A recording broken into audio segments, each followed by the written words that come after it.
Welcome to season 6 of The Breakthrough Show. Breakthroughs around the world, conversations with 40 guests from 40 different countries, where we acknowledge our similarities, honor our differences, and celebrate our connection. I'm your host, Jessica Dugas, the creator of the Breakthrough Show Network. I am pumped about our guest today because when I met her, I felt like this is a long lost spiritual sister from way across the pond. And I'm super excited because she is a multi-passionate spiritual entrepreneur and the creator of Manifestors Unite, where she supports people in manifesting their dream life with their unique vision. Representing the country of New Zealand and straight from nature, please welcome Carmelle Riley to the show.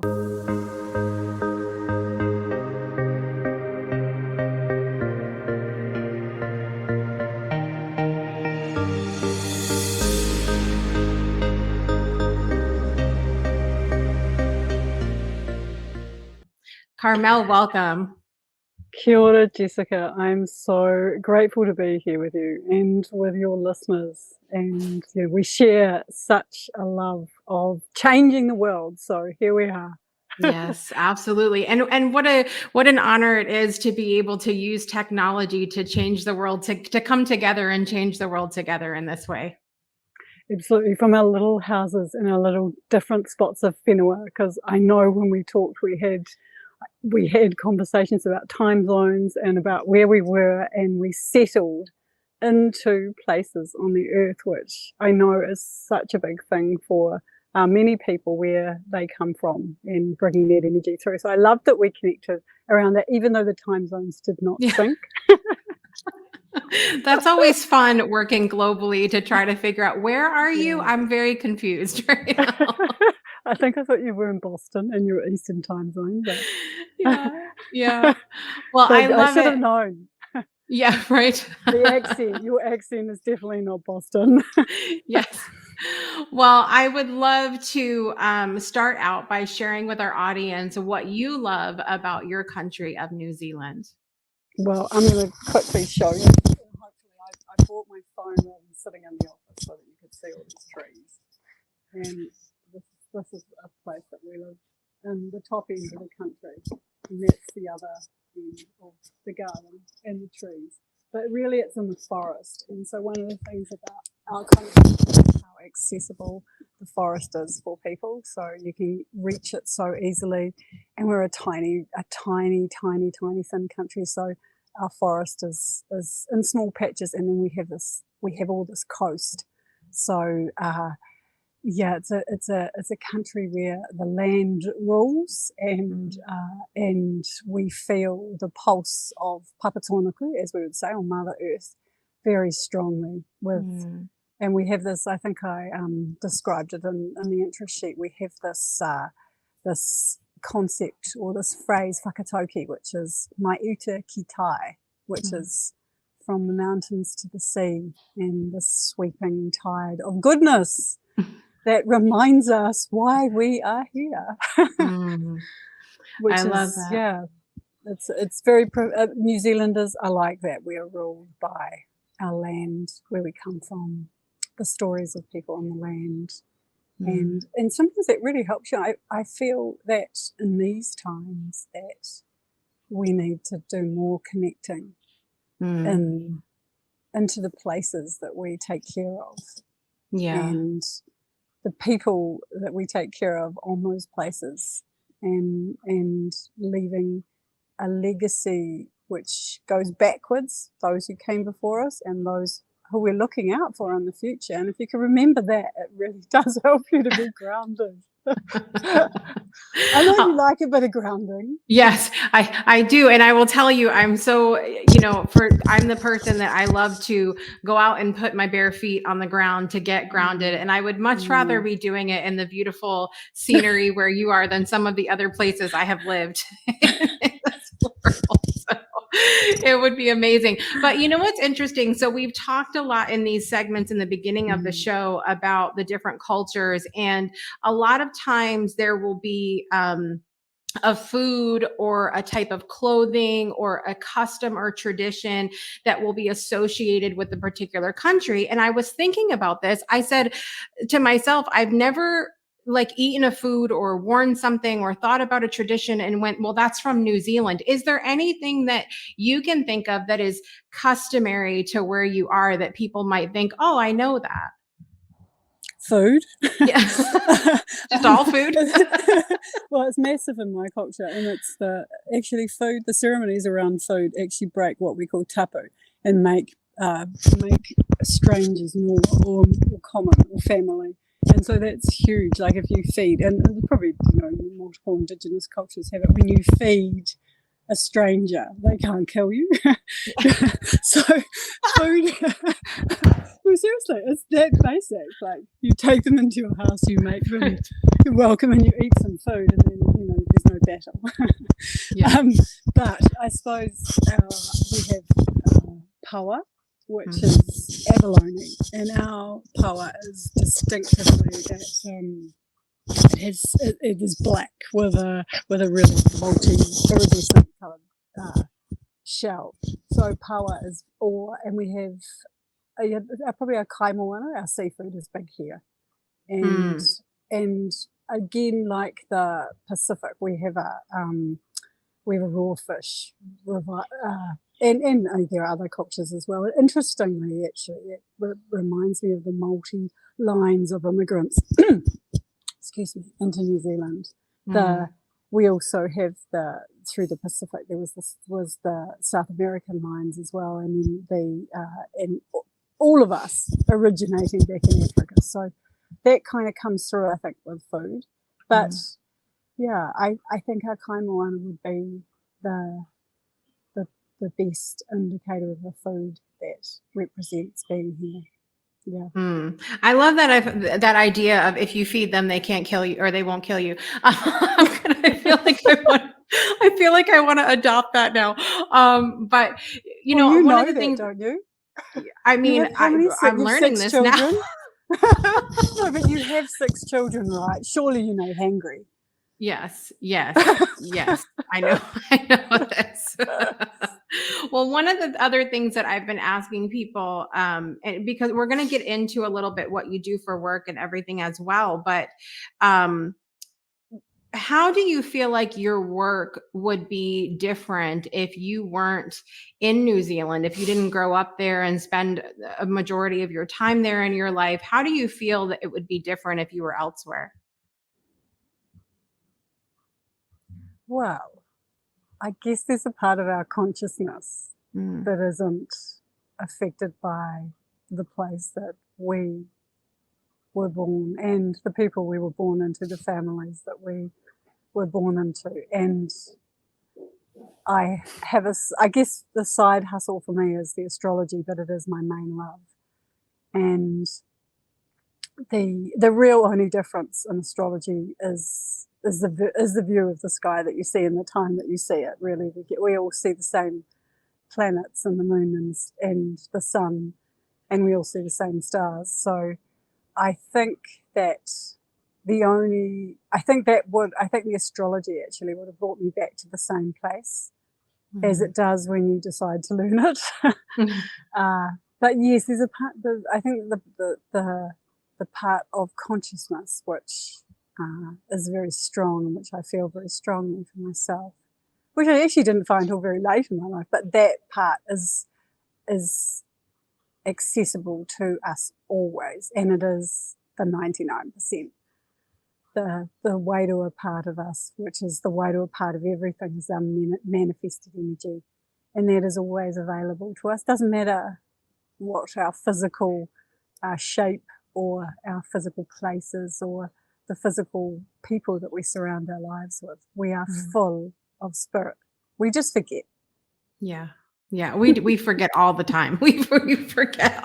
I feel like it's a constant practice to remember that, even because we can get so wrapped up in this human existence of like the body that we're in, obviously, and the place where we're at, and the job that we serve in, and what the roles that we play, and all of that. And so I think it's a great reminder to have those spiritual practices and things that we do to go, okay, this isn't just about the physical body. There's a spiritual aspect of me somewhere in this. There is a spiritual aspect. Well, there's more, and we do forget Yeah. that. And I think it really occurred to me as I sort of started learning for myself and then teaching others that breathing, like only 5% of our human population breathe consciously. Now, breath is spirit. Breath is life force. We say modi order, which is to life, and it is breathing the full air. And how often, I think I can count probably the number of conscious breaths that I've had in the last hour as I've been racing around and trying to get microphones to work, etc., etc. But ask yourself, how many times in a day would you breathe the deep air, deep from the ground, all the way up and then back down through your body? I think we should all do it together right now. Would you like to take a breath together right now, Carmelle? Absolutely. Let's do that. I will let you guide us. So I always say, starting first, become conscious of the breath as it comes from the ground. And so we just draw in slowly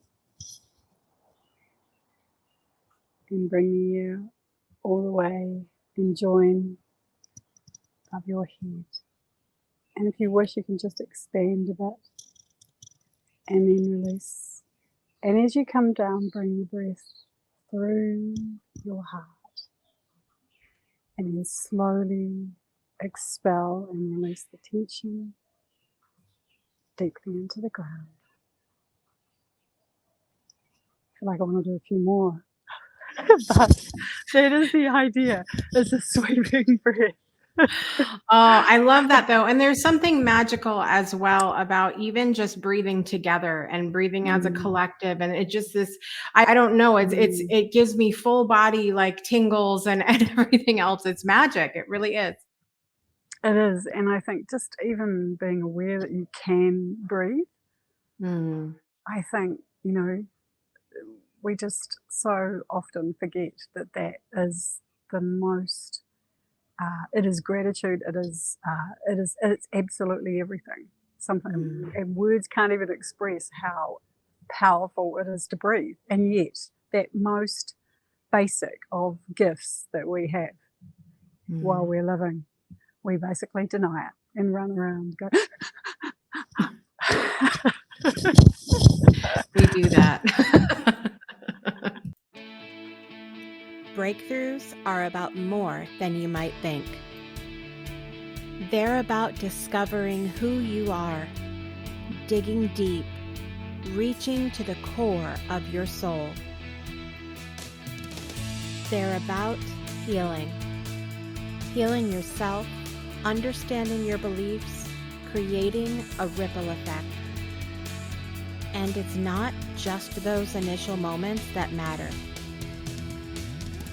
It's about using them to bring more joy into our own lives and the lives of others.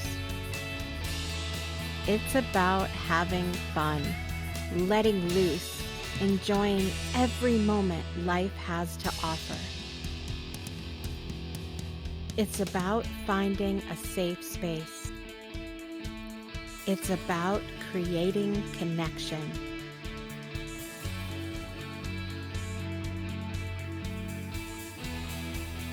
Join us each and every day for exclusive programming, special events, and a community to call home, where we invite you to explore, change the way you look at and live your life, and go beyond the breakthrough. So we ask you, are you ready? We'll see you online at thebreakthroughshow.com.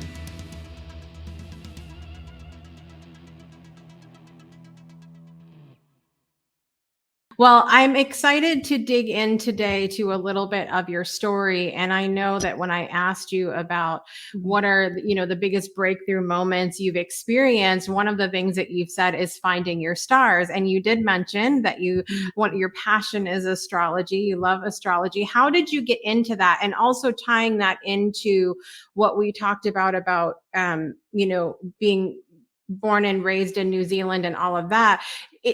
Here in the United States, it's depending on where you are here is a difference as to whether or not those kind of spiritual practices will be accepted. Is that the same thing where you are, or do you feel like it's open no matter where you go?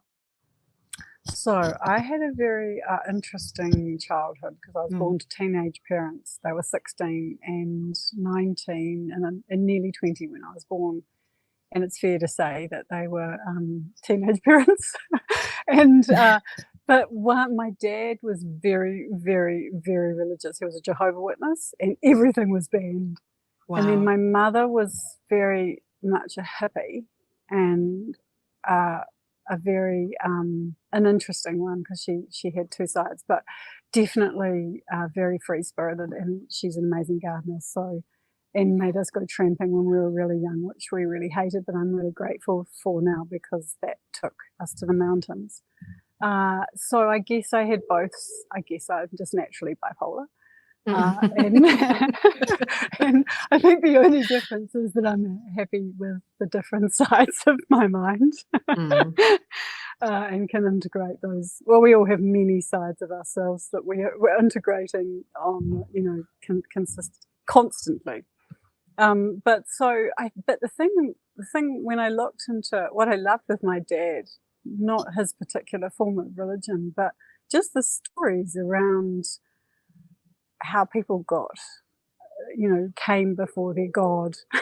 Most of them, they were going, they were, suffering, or they were, being dropped into holes because they're being judged or whatever. It was, there was a lot of fire and brimstone. But the stories of paradise and of this, it was that I heard behind the dogma, I guess you can say, and I just heard this rich expression of consciousness and humanity, and on both sides. And because my mother always had this thing with some of the Indian gods, and then because my dad doesn't know all his cultural lines, then there was this other rich story that sits cultural and indigenous story that sort of sits behind what he learnt.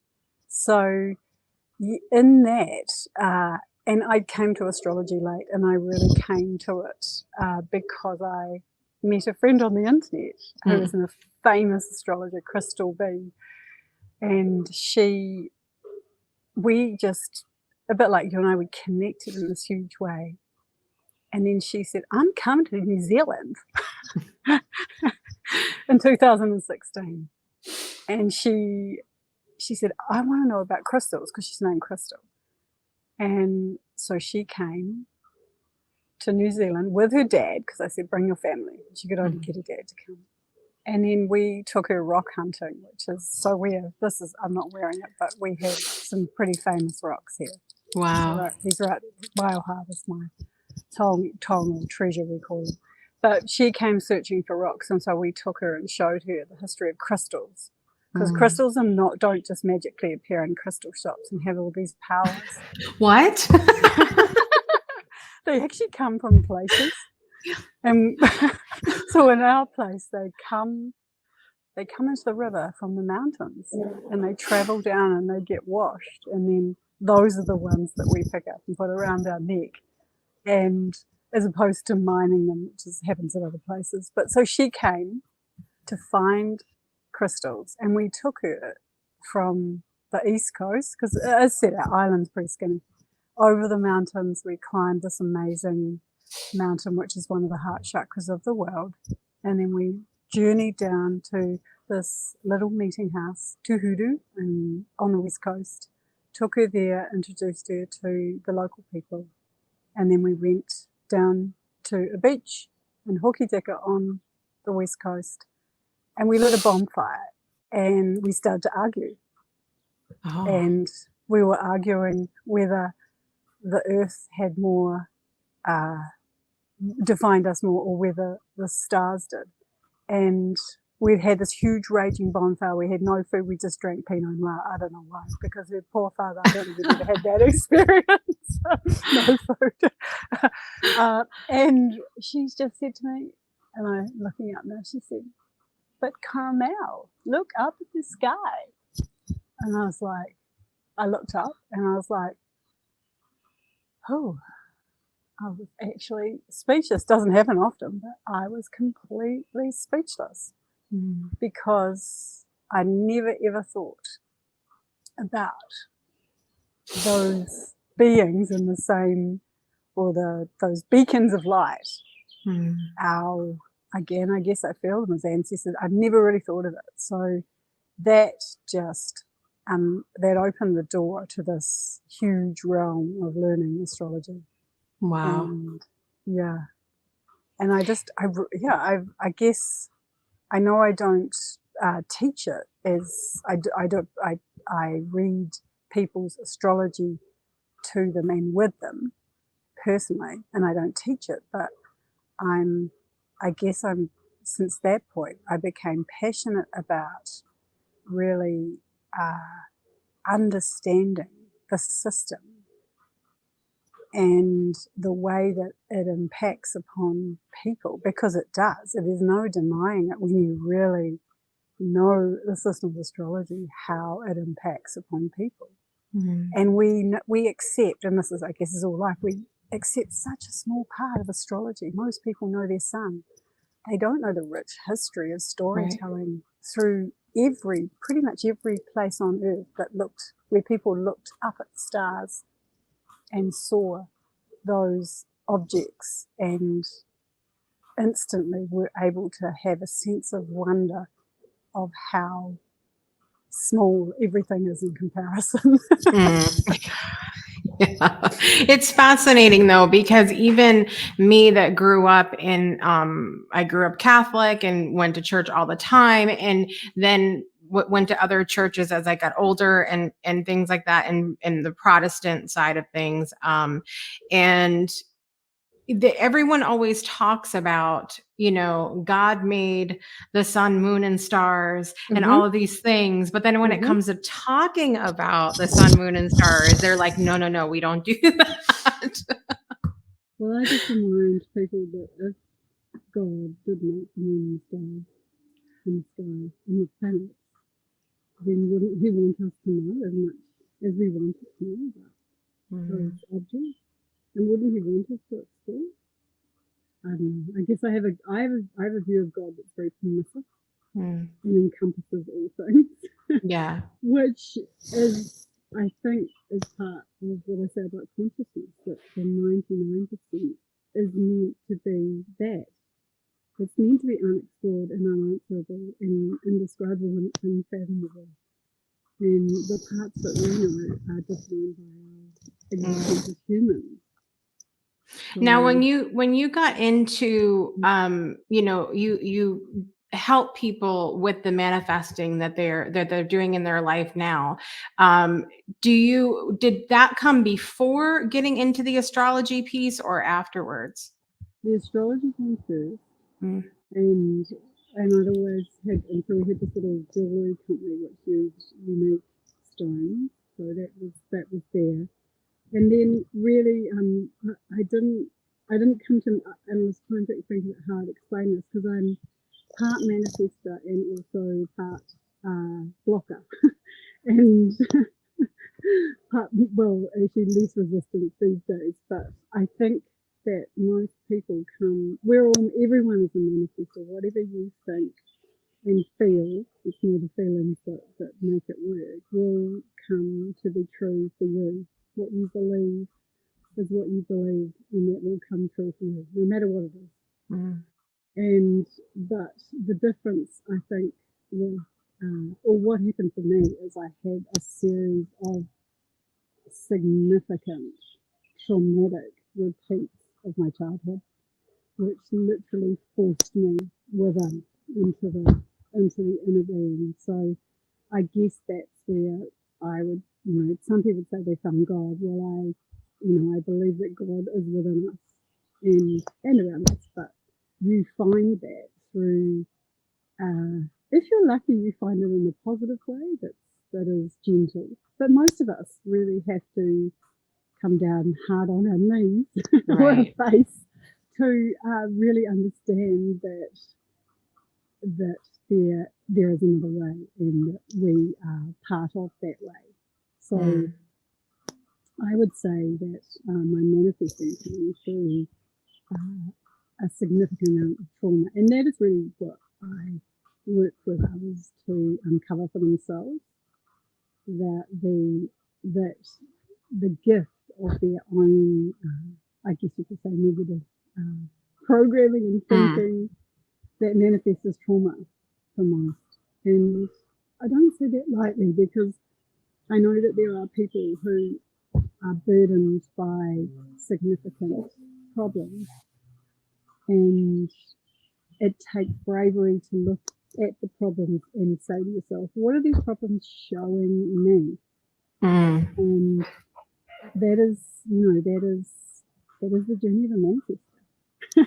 Yeah, I think I've seen so many people that are so wrapped up in, like, when something good happens, they say, oh, look at me, I'm such an amazing manifestor. And then when something negative happens, or something challenging, or something they don't like, they're like, this is happening to me. This is happening to me. Like, they have nothing to do with the creation of. So we know that a lot of these beliefs that we have, these things that we believe to be true, are conscious beliefs. And I know that you also deal with hypnosis and are a hypnosis practitioner, correct? So is that how you help people process maybe some of those unconscious beliefs or deeper traumas that we don't recognize that we're doing?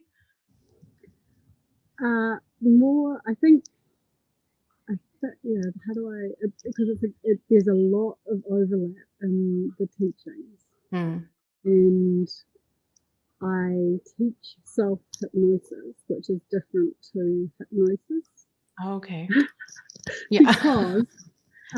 Because it's about whoever I'm working with taking responsibility for their, for their divine spirit and for themselves, and owning the power. It's so important to me.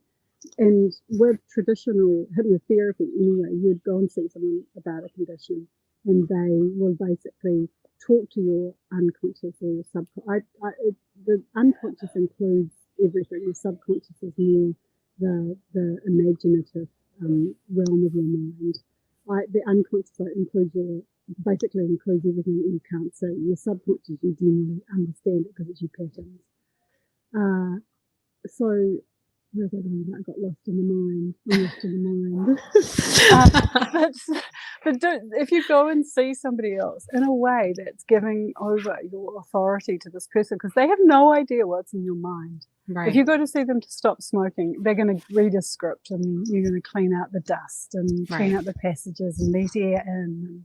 And, there's ways of talking to your subconscious because it likes the imaginative language. But what I like to teach people is that the only person who can do the work is you. The only person that really creates anything in your world is you. And you create it by your reaction to it, and you create it by your unconscious reaction to it. But you have to do the work. So what I really teach is hypnosis meditation, and it is in the meditation that people find themselves, because they start listening within, which is really what I guess that my practice is about. It's about people honoring themselves, owning themselves, and getting within. I love that, though, because I think even with my experience with hypnosis, it's been challenging for me with a traditional hypnosis practitioner to go really deeply. And I don't really think that it speaks to their skill level or anything like that, because I have felt from the beginning that it's kind of like my thing. But when I guide myself through different things, whether it's, a deep meditation or guided, visualization or something else, I'm able to tap into this level that I didn't even realize was possible at the start of it.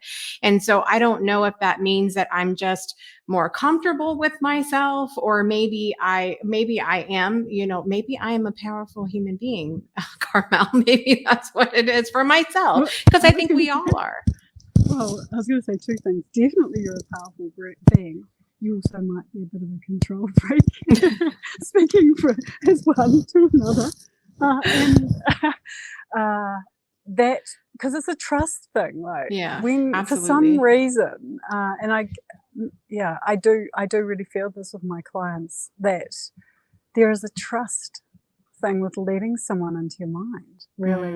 And then you're not letting them into your mind, but letting somebody guide you into a space that you might not have explored yourself is scary, which is why I think hypnosis gets used for such a small amount of very surface level conditions. Except in saying that, the probably the best, because I did all sorts of training when I decided that hypnosis was my thing, and I really came to that through meditation. I learnt from a woman called Inez Simpson and the Simpson Protocol. And so one of the very first things she does with people is turn on their superconscious mind. So that's a part of your brain, basically, in the right side, in your unconscious mind, which is the 1%. And when you switch that on, it actually integrates the whole of your brain. And so essentially, that deep level that you were talking about, that you can reach with yourself. Right. You can pretty much reach that in a few minutes. Not all the time. Sometimes you're too busy. But if you're being guided, you can reach that point and then come up. Because it is a wave. Our consciousness is a wave. Sometimes we're alert. Sometimes we're sleepy. We're never really awake or asleep. We're just like, it's just waving.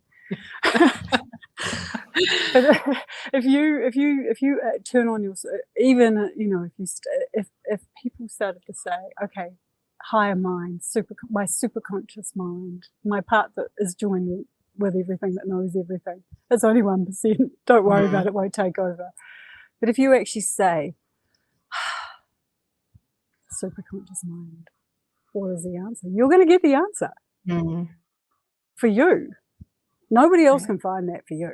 No, they might facilitate it if they have trained with this particular, but that's just because they're asking the right question. Right. You can ask that every single time. How am I? And a lot of us do it unconsciously as well. We think we give way more to what has negatively impacted us than we give to our ability to be divine beings, and our mind's ability to know what is right for us and to guide us to what is right for us, even if it means walking through the valley of flames. Yes. It's so true, though. We tend to dedicate, so much of our energy to everything other than what's going to benefit us moving forward. I feel like we're kind of glutton for punishment, like in so many different ways. But one of the things I was going to ask you, I feel like the last several years, you see people who maybe don't swim in the woo-woo pool like you and I do, waking up to realizing the connection between the very human things going back to the concept we talked about in the beginning of being humans, but also being spiritual at the same time, and divine and all of that. So I feel like there's been the last couple of years, especially, people really waking up to this connection. Do you see that yourself? And how do you do you find that the people come to you that are open and ready and willing, or do you ever have those conversations at all of like, well, let me explain to you what exactly this is? So we have had some huge planetary shifts. Mm.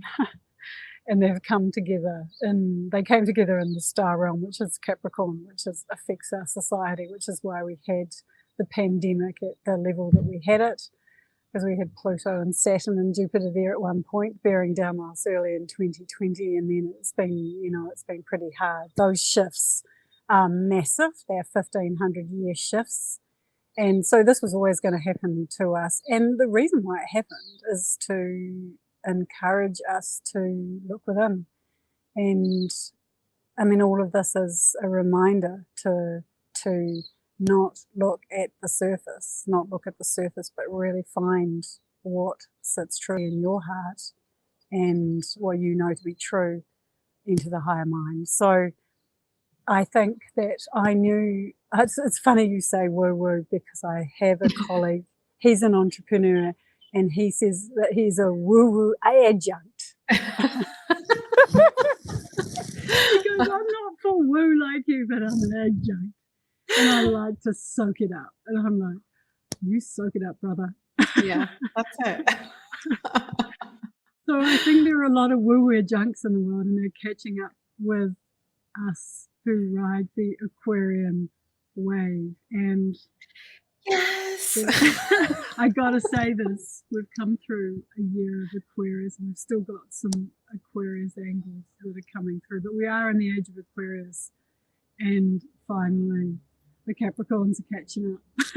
I'm gonna get into so much trouble for saying this, but our society is catching on to the fact that Aquarius, which rules the digital world, which rules science, which rules the conscious mind, which rules egalitarian principles and sharing and equity.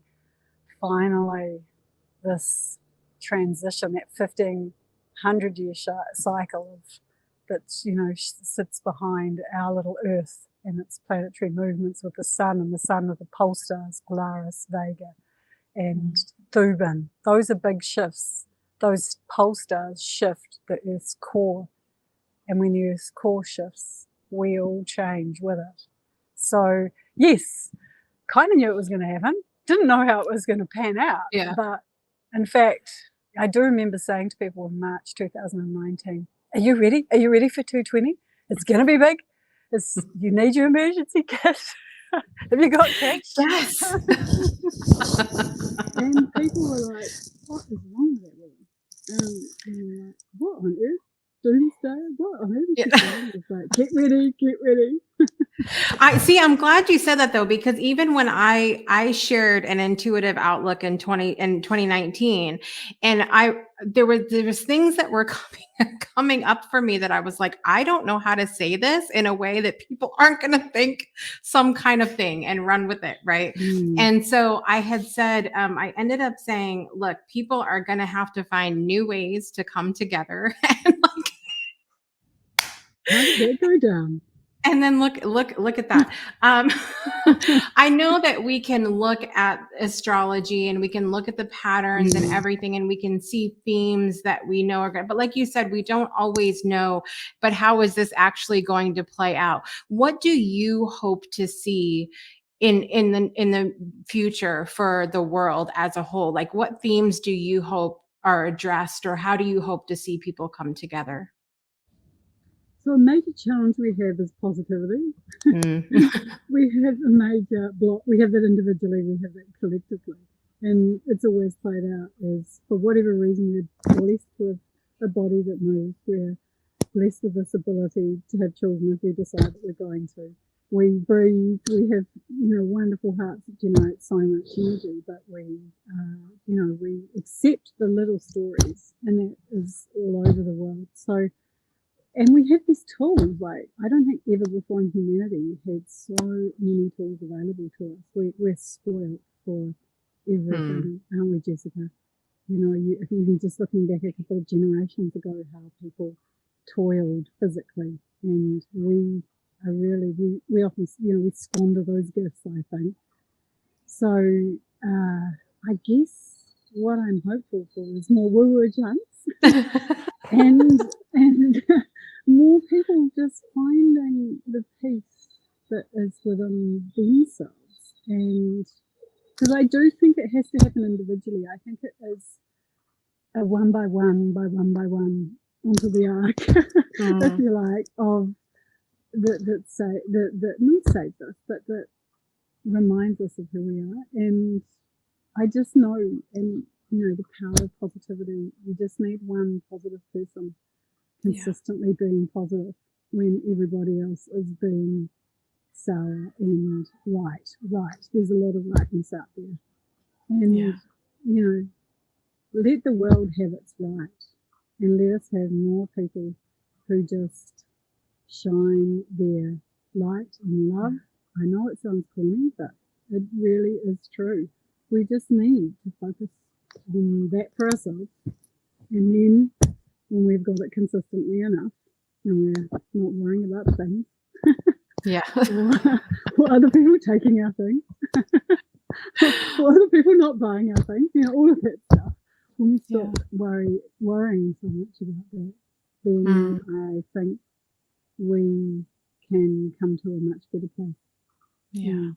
I think so much of this in an analogy of my children, where I get through to my children in so much of a bigger way if I behave in the way that I'm asking them to behave, if I do the things that to model the behavior rather than this, you need to do this and this, and nobody likes that. No one likes that. And we're not going to listen if we continue to do that to each other. I think what you're saying is so spot on, that it really takes individual to individual and being that ripple effect that changes the world. It really takes that one example, that one person. And that really speaks to the power that each of us has on a very individual level, right?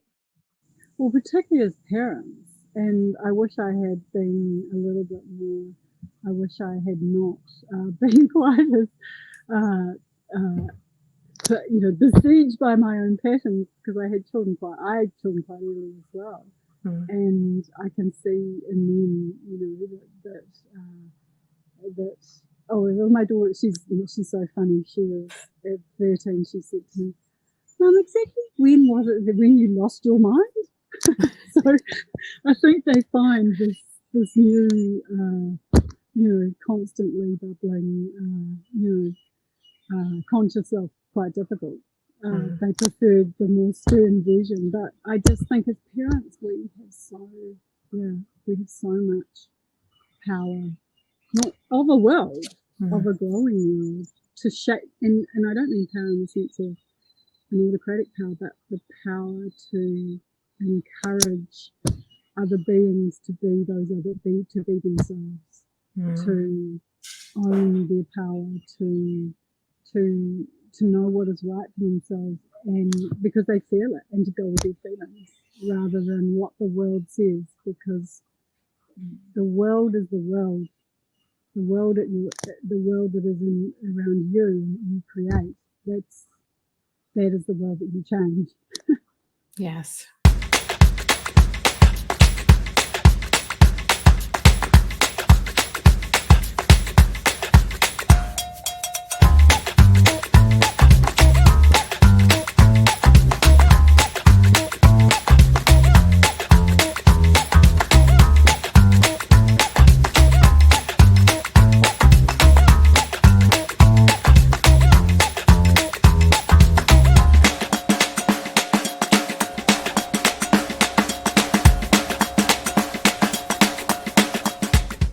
Well, I would love to get into our 10 quick fire questions that I have been asking all of our guests.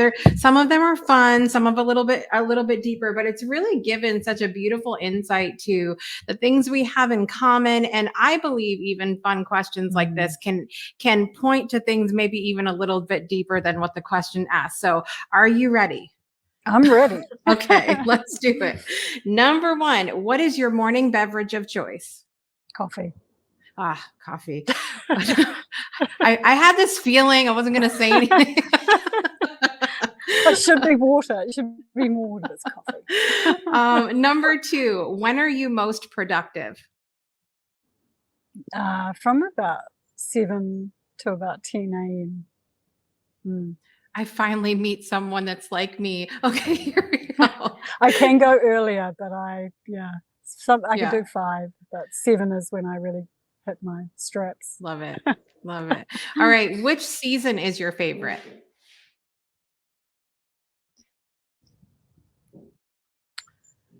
Oh, that is a hard one, but I think I'm going to have to say summer. I think I love the heat. Summer. All right. I love the Very beach. good. Summer on the You would fit beach. in wonderfully here in Alabama then because it's hot all the time. Okay. The beach is a bit harder to find. Yeah. Well, I mean, you can go down on the coast, but I live too far north for the beach, unfortunately. But what is something that you're learning right now? Surrender. And it's Mm. hard, and I fight it all the way. And when I crack it, I think I'm gonna, I'll be able to join those a few Zen monks. But yeah, surrender is so hard. I hate Thank you it. for your honesty. I hate it. I hate it. I love it. All right. What were your best and worst subjects in school? Oh, I think the worst was wood making. She says in the forest. At least the trees aren't, and they're not going to be chopped down. Wood making and and I had a double. I loved art and I loved English, and they were like hand in hand. Yeah, I love that. I love that. What scares you? what scare? Oh, I got to think about that. Jumping out of a plane. Jumping out of a plane, or that scares me. There will be no jumping out of the plane here either. All right, number 7. Have you ever been in love? I've been in love once, and most of the time I'm still in love with him. Oh. Again with the honesty. So good, Carmelle. Not always. Like some days I fall out of love, some moments I have to go and breathe and, enable my heart chakra. Yeah. But I'm lucky to live with a man that I first loved when I was 16. Aww. And he's the father of my 3 children. So yeah. Good. I hope he's not listening, and he won't be. You can't be feeding his ego over here. All right. What inspires you? People, women like you, and some men, but conscious women reaching out to others past all their own stuff and the noise and their stories and the trauma, and just being present with those other women. So I love what you're doing, Jessica, and thank you. And I really hope that that it is having a profound. I know it's having a profound effect. But those ripples that you create by connecting with conscious people, they're just yeah. Thank you for that. I appreciate that. Okay, how do you enjoy your downtime, if you have any? Well, I love to meditate. That's my downtime, but it's also my uptime. So it's just the quiet time with eyes closed. I love that. Finally, which culture do you deeply respect and or want to learn more about other than your own? I'm really fascinated by the Taoist traditions of the East. I know so little about them, and I would really love to understand more of the Eastern spirituality, because I think that it's so, from a consciousness perspective, that's where all of our origins, not all of them, but a large part of the rich tradition of origins sits. So I'd love to know more of. And I also just think that maybe there's quite a bit of prejudice against Asian cultures in general. And from that, I would like to understand more of, I think it would give me a deeper appreciation of humanity. I love that. Well, you made it through all 10 questions. Beautiful answers. I'm excited to hear some things that we have in common. I do not like the heat, but thank God we live in an age of air conditioners. So there's that as well. But I love that. And I would love for you, Carmelle, to tell everybody where they can find you. I know one of the websites I'm going to bring up here is manifestorsunite.com. Do you want to tell everybody what they can find there? So this is where people can connect if they're interested in emerging into their manifesting abilities. And so the best way is to just have a look at it and decide if there's something there that interests you, and then join us, my little membership. And then I just basically start reaching out to people and things that resonate for them. I love that. And you don't hold back either, guys. The main page, there's 10 steps here to manifesting the life of your dreams. It's not like she's like, okay, you come check it out and then I'll tell you. She tells you right there. And then if that interests you, you can jump in further and join Carmelle. She has a bunch of great information on the website, so make sure that you guys check that out as well. It's been so amazing getting to sit down and talk to you today and enjoying your nature. Secondhand here. What are you working on right now, Carmelle? Is there anything you'd like to leave our audience with today? So I've got a book that's coming out in November, which is called Super Manifest, Manifest the Secret in You. And I've been working hard on that to get it ready and to basically start the promotion, I suppose. I hate saying that word. I don't know why. I've got a real block. I can't, sharing the news of my book with people. Yes. So that's coming out in November. So that has been a big piece of work, and the strategies that go behind it. How reaching people and takes a lot of work. So that I guess that's the biggest piece that is coming. Got a few months more work. Yes. We have a few months from the time. So this is going to be out in April, and then, then you have a few months, but I'm sure that you'll have the information on your website once that it's out and everything. So make sure you guys go check out manifestorsunite.com and connect with Carmelle, see everything, all of the amazing things that she's doing in the world. Thank you so much, my new friend, for being here today and sharing your space with us. Thank you, Jessica, for sharing your home from mine to yours. I really appreciate our conversation, and I look forward to more. We will chew up all the internet space between us. Yes. Absolutely. Well, I'm so excited to have had Carmelle on the show today. I want to invite you guys to stay plugged into the network, okay? Because we have so many amazing shows that go on here for you to expand the way you see things. Our tagline for the Breakthrough Show Network is changing the way you look at and live your life. And, we want you to be inspired, but we also want you to take those next steps and know that you have the power to change your own life. So don't miss notifications. If you're in the US, Canada, and Puerto Rico, you can text the word breakthrough to 256-685-7092. If you are outside of that area, you can join us in our Discord community. That's bit.ly/Discord breakthrough. And you can chat with other fans, meet past guests, chat with the hosts, and just we throw down and have silly time sometimes over there. So I invite you to join us and have some fun with us as well. Thank you all for watching or listening wherever you are in the world today.